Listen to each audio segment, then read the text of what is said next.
একটা পয়েন্টে একটু কথা বলবো। আমি সবসময় এই জিনিসটা বলি যে জীবনের যে কোনো পজিশনে সবসময় সৎ থাকাটা গুরুত্বপূর্ণ।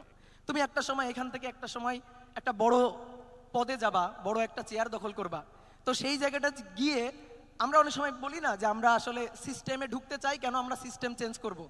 কিন্তু বাস্তবতা কি, সিস্টেমে ঢোকার পরে সিস্টেম আমাদের চেঞ্জ করে দেয়।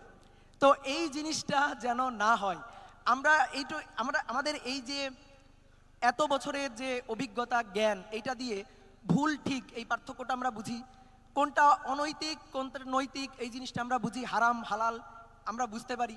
তো আমরা সবসময় একটা রিজিড পজিশনে থাকার চেষ্টা করব যে আমি যে কোনো সিচুয়েশনে হোক, যে কোনো চাপের মুখে হোক, আমি যেন হারাম কাজটা, অনৈতিক কাজটা, ভুল কাজটা না করি।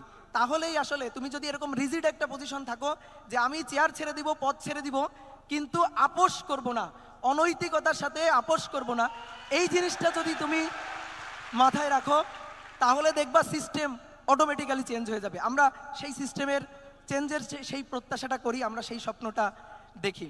তো তোমরা সবসময় এই জিনিসটাই মাথায় রাখবা, আর জীবনে সফল হও, জীবনে বড় হও।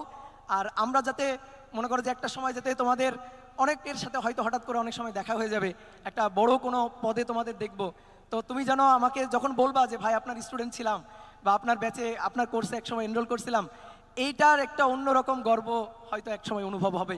এই প্রত্যাশাটাই করি তোমাদের কাছে, জাস্ট এইটুকুই চাওয়া। আর সবাই ভালো থাকো, সবাই সুস্থ থাকো, টাটা।